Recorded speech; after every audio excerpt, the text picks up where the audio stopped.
There's so much to love about the Sam Raimi Spider-Man films. They're highly mimetic. That's a cute outfit. Did your husband give it to you? He doesn't want to be famous? I'll make him infamous. I missed the part where that's my property. It's you who's out, Gobby. Out of your mind. They're grand in scale. Tapped the vastness of human potential. He's a hero! Then why does he wear a mask? In spite of everything you've done for them, eventually they will hate you. Who am I? I'm Spider-Man. They convey a strong moral message without being heavy-handed.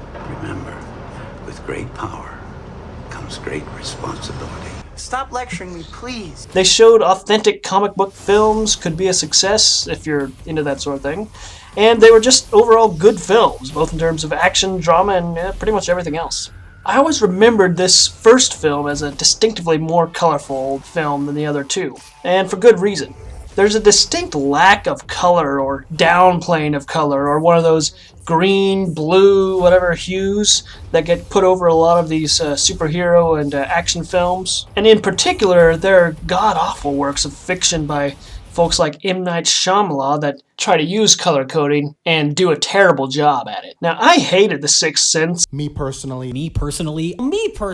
And yeah, it was partly because I already knew the big twist ahead of time, but on the other hand, the other big reason for me was the horrible use of color coding in there. Apparently, Shyamalan thought it made him really clever if he banned the color red from appearing anywhere in the film except where dead folks are nearby, and it looks like absolute trash. I know a lot of people like Unbreakable, but the color palette in there is just this ugly bluish greenish purple, and that's just so that the bad guy stands out a little bit in his reddish costume.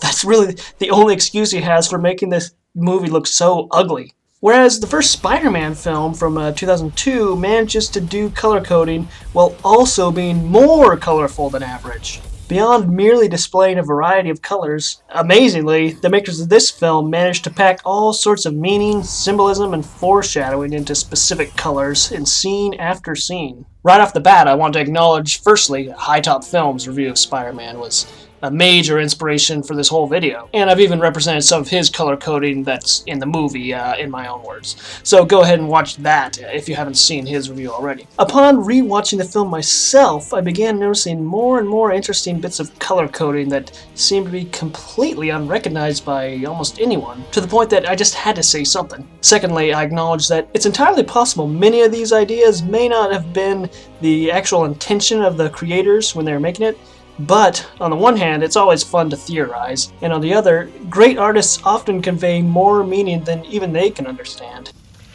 What that means is, I literally can't be wrong.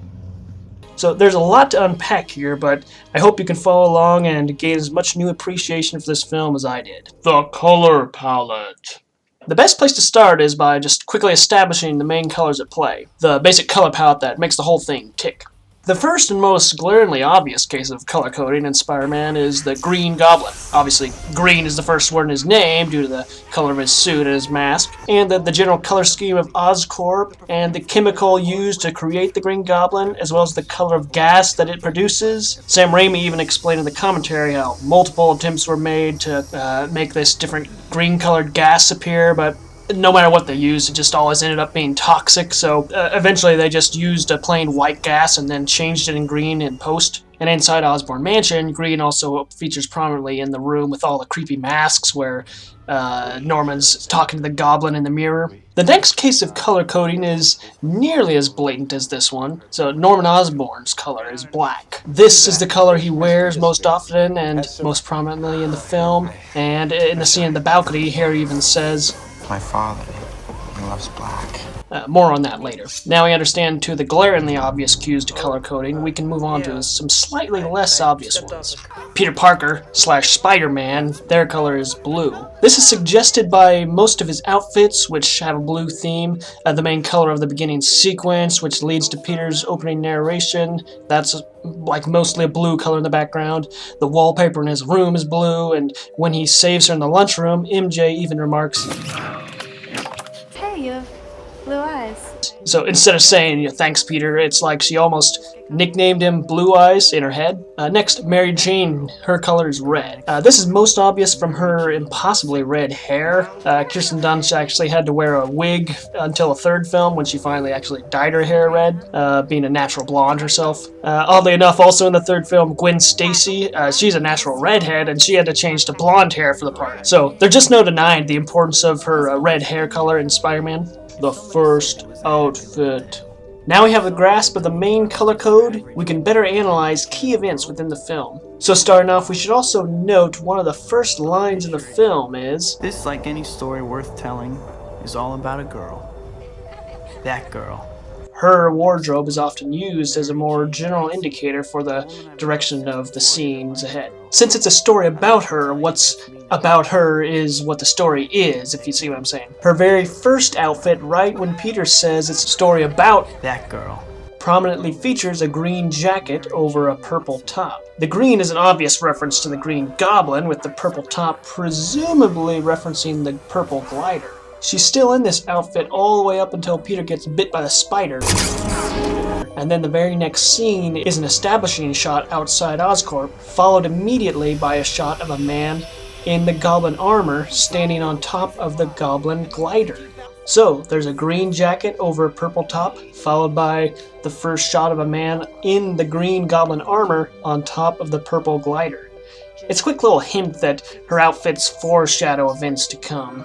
Back outside the spider exhibit, Norman and Harry Osborn pull up in a black Rolls Royce. Notice the color black, that's Norman's color. Harry is attempting to dissociate from his father. He's upset Norman chose to pull up right by the other students in the Rolls, and thereby associate himself with his rich and powerful father. And in this scene, Harry's wearing a dark green and dark red shirt, but no black. The dark red could suggest he has the crush on MJ, and the dark green, either that might suggest that he's going to become the Goblin Jr., or it might be that since there is no Green Goblin at all yet, maybe it's just kind of a reference to him sort of copying the same jacket as MJ. So in any case, Harry begrudgingly introduces Norman to Peter, who instantly gains Norman's approval. Your parents must be very proud.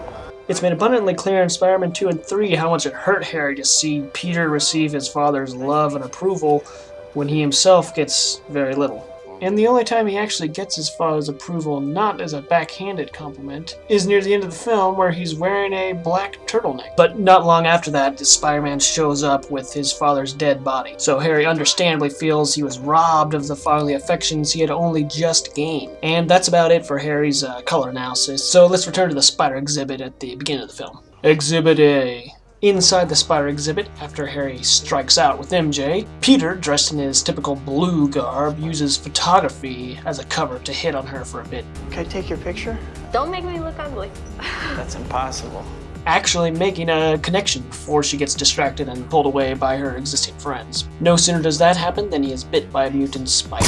The next morning, after the big bite, Peter wakes up with his spider powers and catches a glimpse of MJ in a pink shirt with blue and white flowers just before they leave for school. But outside, moments later, she's put a jacket on, now dressed in all blue, right as she's being harassed by her father. Perhaps she even wore the blue jacket and skirt to try and impress Peter after their little chat at the spider exhibit, but got too embarrassed and hurried off ahead of him since her father was harassing her. I have another theory though. Notice how at the spider exhibit, Harry stole Peter's little line saying, You know, spiders can change their color to blend into their environment. Really? Yeah, it's a defense mechanism.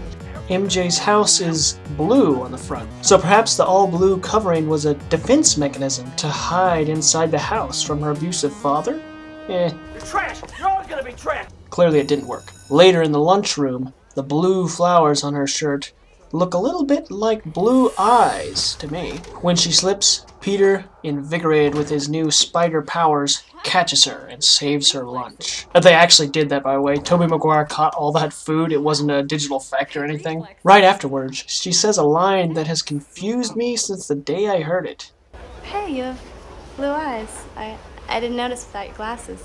This line doesn't appear to make any sense. That's impossible. If she didn't notice his blue eyes without his glasses, then she couldn't have noticed them just now, because Peter isn't wearing any. If she didn't notice without his glasses, then she certainly didn't just notice them now. Maybe it was a slip of the tongue, and she actually meant to say, I didn't notice with your glasses. But if we take a look at the color coding, the blue flowers that look like blue eyeballs tell us how to interpret this line. She must have noticed his blue eyes at the spider exhibit when he asked her to take her picture with glasses on. Then that inspired her to wear that shirt the next morning. Finally, this line makes some sense. But what's the pink got to do with anything? And what about the white flowers? Well, more on that in a bit. Later that same night, Peter and MJ have a real heart-to-heart conversation in the backyard. She's changed now into a different outfit with a shirt that's just straight up blue and pretty provocative if I do say so. Like she's just begging for a piece of Pete, who's blue, remember? After all, it was actually her who ran out of the house right as Peter just so happened to be taking out the trash and called over to him. Were you listening to that? No. To get his attention. But all too soon, she ends up being pulled away by some douchebag in a Cool car. just like she was by her friends that morning. And Peter actually believes she's just some dumb material girl trying to get a bunch of cars and money. As MJ and the douchebag drive off into the night, Peter looks on in envy and decides to do the most logical thing he can think of, to get a cool car for himself. By the way, he never ends up getting a car in the entire trilogy. You park there, I'm towing it. Whatever. This leads us right into the big suit designing montage. But I think it's important to first ask, was Peter trying to use this costume to hide his identity? Why should we believe at this point in the film that Peter was actually trying to obscure his identity from everyone?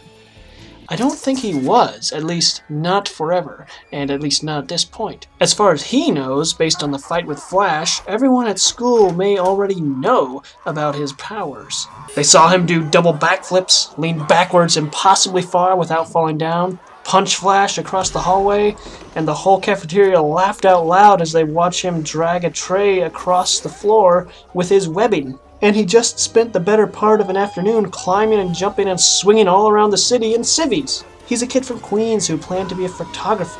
For the school paper? Can I take your picture? Photographer. Something in photography. I'm a photographer. True, he tries to hide his abilities from his aunt and uncle from the beginning, and pretends to be going to the library instead of going to a wrestling match.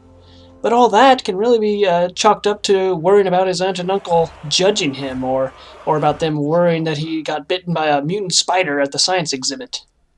He hides the spider bite from his aunt and uncle before he even gets powers. So basically, hiding his powers so far can just be explained away by silly teenager stuff.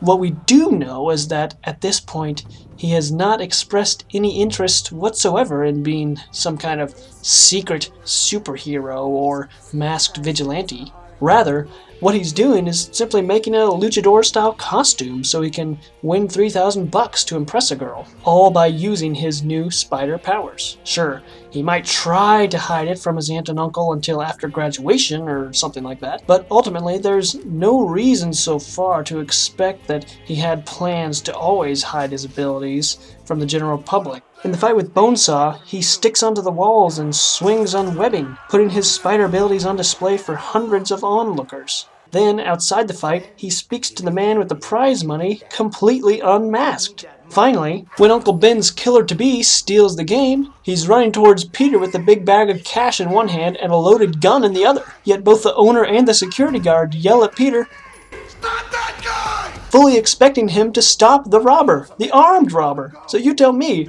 who in their right mind would expect a featherweight high schooler to stop an armed robber? There's no featherweight division here, small fry. Then he even says, You could have taken that guy apart. proving he knew about the superhuman abilities. The indication, far as I can tell, is that both these men had learned about Peter's superhuman abilities from his performance in the ring, and expected him to use those to stop the robber. So I think it's entirely possible Peter originally intended for people, especially MJ, to know it was him under that suit. And as it turns out, MJ ends up being the only confirmed person to survive after learning who Spider-Man really is. Norman Osborn dies shortly after this discovery, so does Dr. Octavius, and Eddie Brock, also known as Venom. Eventually, Harry dies after learning as well. And after Peter forgives him, it's left unclear whether Sandman lived on or died as he disappeared in that cloud of sand. So as far as we know, MJ is the lone keeper of his secret identity by the end of the trilogy. Back to the montage. I love this suit design montage. Without a single spoken word, it visually details exactly how normal old Peter Parker's thought process evolves from that girl and cool car to the iconic spider suit. First, he looks through various cool cars, seeing that they're way out of a high schooler's price range, but sees some older classics more reasonably priced. Of course, he's way too broke even for that, but he finds an ad, well, really a scam, promising a ridiculous $3,000 just for 3 minutes in the ring. Still love-struck, our little teenager Pete goes for it. Hook, line, and sinker. Once he's decided to make a suit, he first goes for the symbol. Recall from the spider exhibit. Disgusting. Yeah, hateful little things. I love them. As Peter eavesdropped on the little conversation, he learned that MJ loves spiders. Disgusting spiders in particular. So what else would he do to excite her affections than to start with the symbol of a spider? I guess it would have been too tacky to put a cool car symbol on the suit. Therefore, he places a very creepy, dare I say, disgusting spider on the front and back of the suit for all to see. He doesn't do some fluffy, pretty little smiling spider, or whatever you'd call the spiders in the comics, but he goes for a real creepy-crawly looking one in this film to catch MJ's attention. Notice too how, even though the real-life spider that landed on Tobey Maguire's hand is a Black Widow, its abdomen was painted very differently. And yes, the Spider Wrangler actually got that spider to web down and land on Tobey Maguire's hand. Yet, even though the spider that bit him was technically a Black Widow, it didn't have that Black Widow symbol on it. Still, many of Peter's early designs start with that hourglass symbol anyway. From the evolution of his designs, this appears to be the origin of the large angular eyes on the final costume. The eyes look similar to some common luchador masks, except that the sharp angle at the bottom of the eyes is pretty uncommon, not only for luchadors, but even for other Spider-Man masks. So, in this movie, it's like he's combining the Black Widow symbol, a particularly nasty spider, into the luchador theme. He wasn't really trying to mimic the spider that bit him, but rather he was trying to represent something about a creepy spider in general, because she's into that. Once satisfied with his spider symbol, he writes in all caps, "Needs more color." This is a color analysis after all, so you better bet your bottom dollar we're going to analyze whatever colors he uses. The thought rolls through his mind of the spider that bit him. Actually, the spider that bit him was black, except for its abdomen. But Peter still imagines it as an all-red spider, with only some blue highlights here and there. If he were trying to represent the spider that bit him, the suit should have been mostly black, with some blue and red bits. Recall how the moment he was bit, back in the spider exhibit, was right after he'd had his eye fixed on MJ through his camera lens. Her color, of course, is red, thus he's projected that redness onto the spider. Whether consciously or unconsciously, we don't know.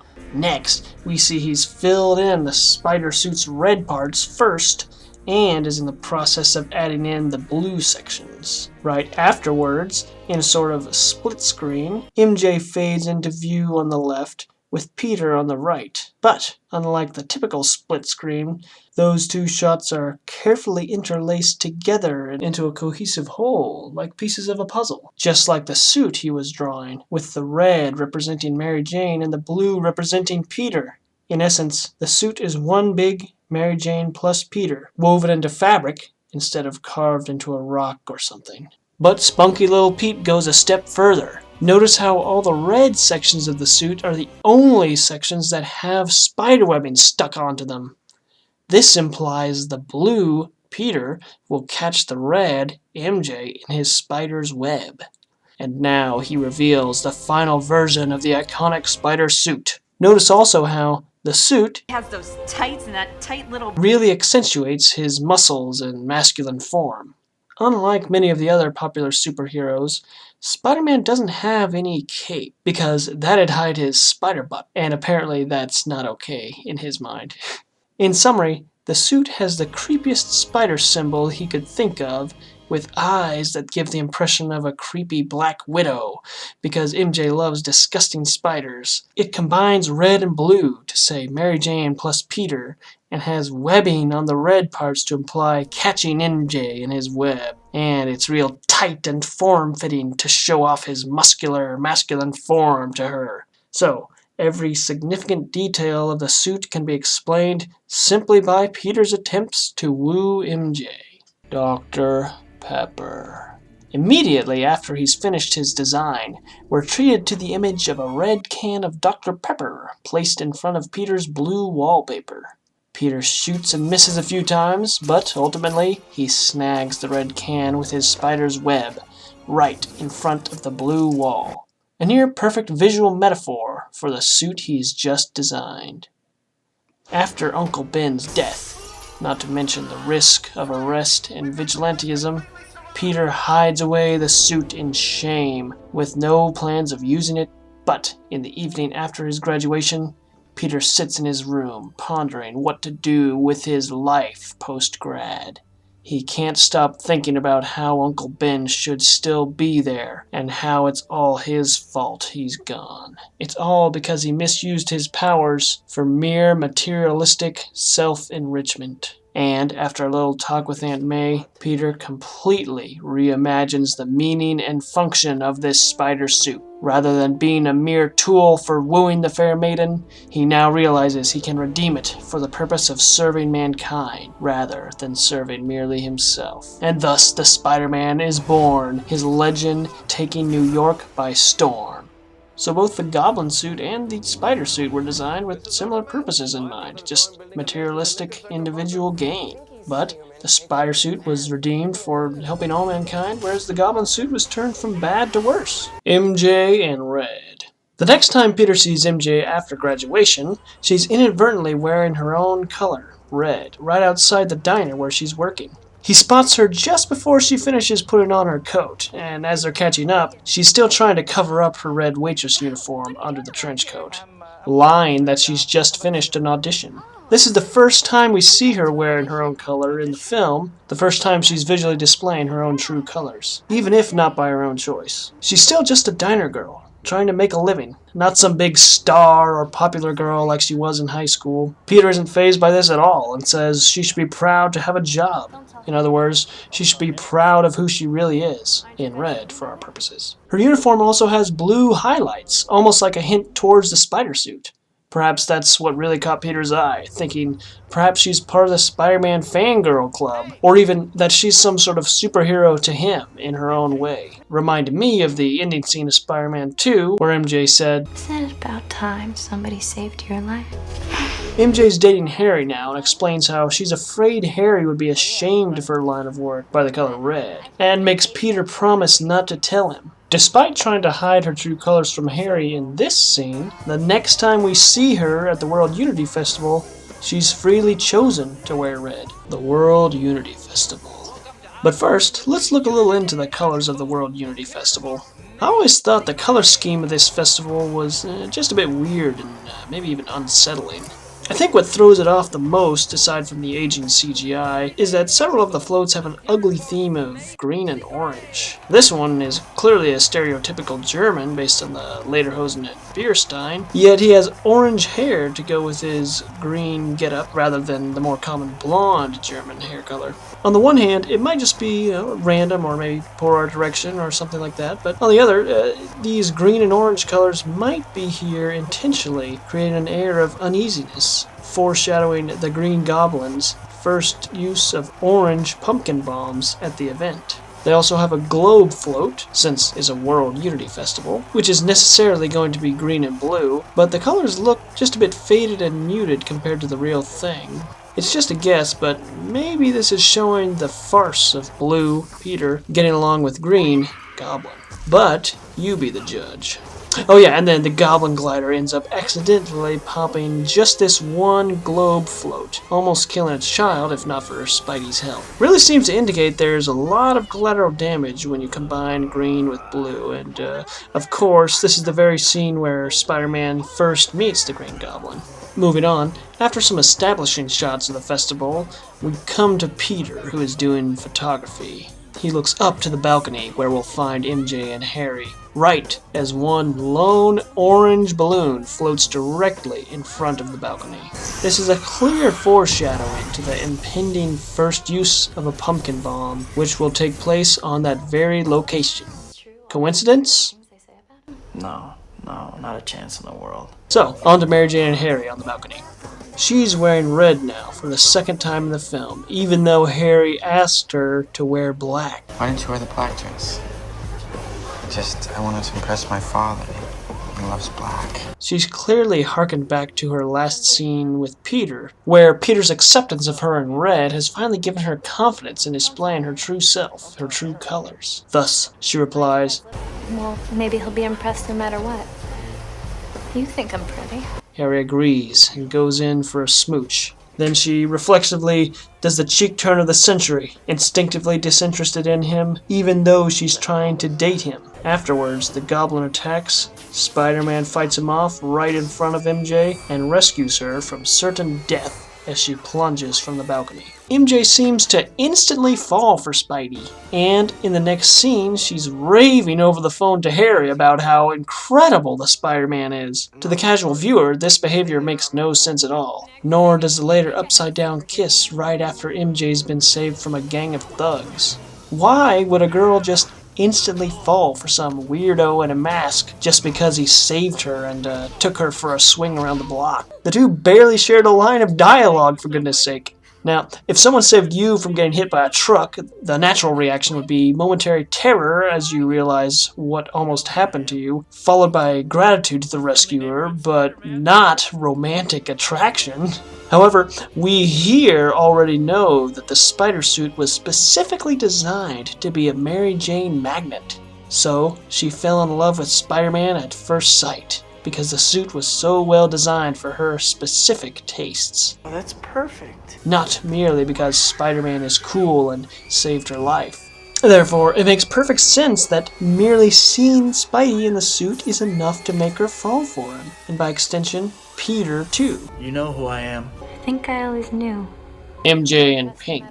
Aside from this balcony scene, in the rest of the film, MJ is always wearing pink, with a little white probably, whenever she's going to be in peril and in need of saving by Peter/Spider-Man. Remember in the lunchroom? The pink shirt with the white flowers? Yeah, we just explained that. She was in peril then, and thus was wearing pink as a foreshadowing. Before getting accosted by those thugs, she's wearing pink with what looks like white heels and had a pink scarf over the trench coat beforehand. Lastly, on the bridge, she's in pink and white PJs. Now, someone argued that that's actually a red shirt and the PJs are pink, not white. But it really depends on the lighting. The shirt looks pink with white PJs on the top of the bridge, but down below the PJs look pink while the shirt looks more red. So they're making use of the different settings she'd reach while in the same outfit. We'll always see her in pink before she's actually in peril, notice. Peter catches a glimpse of her through the window long before she slips in the lunchroom. She emerges from the soap opera audition before buttoning up her trench coat, and then minutes later ends up in peril. And even on the bridge, there's a weird bit where she wakes up peacefully, completely unaware she's in danger even though she's on a high bridge, until this ridiculous reveal. And then the Goblin shows up a bit later. Whereas you'd normally presume that the Goblin would already be right there when she woke up, or that maybe he had her tied up or something. But if she were already up there on the bridge in peril when the scene started, then there'd be no chance for her wardrobe to do the foreshadowing that it's supposed to do. So understanding this color code even makes her little whoa, on top of the bridge seem a little bit less ridiculous. Hey everyone. I beat an old lady with a stick. A lot of people have already analyzed the color coding in this Thanksgiving scene, so I won't pontificate on that. Obviously, MJ's wearing black, and that's to try and impress Norman for Thanksgiving, per Harry's advice. And what's more interesting to me is the fact there's one time where everyone does wear black in Norman's honor, at his funeral. Thus, his favorite color, black, and his creepy obsession Weird, I didn't know he was here. with other people wearing black ends up being a clever bit of foreshadowing to his own untimely death. Those yellow eyes. The final important bit of color coding we want to add to our little color palette comes from the scene in the hospital room. The mask tells Norman to attack Peter's heart, to make him wish he were dead. And so they start by attacking Peter's Aunt May. In this attack scene alone, the Goblin's eyes glow.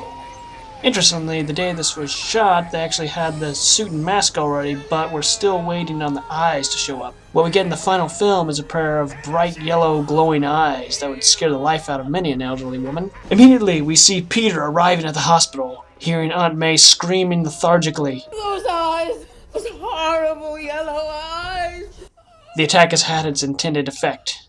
The Goblin has attacked one of Peter's own loved ones with those horrible yellow eyes. Thus, we have one last color to look out for, yellow, symbolizing attacks on Peter's loved ones. MJ's ugly sweater. That same afternoon, MJ shows up in a sweater I always found to be both weird and ugly. To the astute viewer, however, this ugly sweater is a massive signpost, clearly foreshadowing the cinematic battle on the bridge. The sweater's green all over, setting up the Goblin as the background to the whole message. And the front has blue and yellow stripes. Blue, of course, indicates Peter/Spider-Man, and yellow indicates the Goblin attacking Peter's loved ones. Furthermore, the stripes are drawn in the shape of staircases, ascending from left to right, indicating an escalation. So far, the Goblin hasn't done much physical harm to Peter's loved ones, really just scared Aunt May and damaged her house. But from the established color palette, we can easily decode MJ's ugly sweater to indicate the Goblin is about to escalate his attacks against Peter's loved ones. In the final scene on the bridge, not only has the Goblin attack escalated in severity from vandalism and harassment to attempted murder, but it's also escalated physically from the second story of Aunt May's house to the top of a high bridge. The fact MJ is the one wearing this bizarre sweater, being the girl he's loved since before he liked girls, and the fact there's a trace of Peter on it with the blue stripe, it clearly marks her as the Goblin's next victim. And within a few short minutes, that's exactly what happens. I'm going to rectify certain inequities. If only Peter had known to read the color code in this film, he might have saved MJ some unnecessary pain and heartache. Instead, he only figures out MJ is in danger when Aunt May says, Everybody else knows. at which point it's already too late. Final note. That's it for the color code. It's amazing this actually works. I'm not able to use this on any of the other films. It's just this first movie where there seems to be this whole color code throughout the whole thing. The last thing I might just add in here is the impact of the Green Goblin attacks have almost exactly the Goblin's intended effect. He struck directly at Peter's heart, and even in Norman's dying breath, he begs Peter. Don't tell Harry. As a result, Peter's friendship with Harry is terribly harmed, Harry thinking that Spider-Man, and therefore Peter, who takes pictures of Spider-Man, are kind of accomplices to his murder. And Peter has to turn away from the very woman he spent the entire movie trying to win over, simply because he doesn't want her to be attacked again on his behalf. These simple details set up the majority of the conflicts Peter will deal with in the next movie. They bring him all the way to the point of losing his powers for a time. And the creation of the new Goblin in the next movie. And perhaps Peter even wishing he were dead. Am I not supposed to have what I want? What I need? Oh, and green might also be a symbol for greed. Norman's definitely a fan of Ayn Rand. And those teeming masses exist for the sole purpose of lifting the few exceptional people onto their shoulders. Thank you, that is all.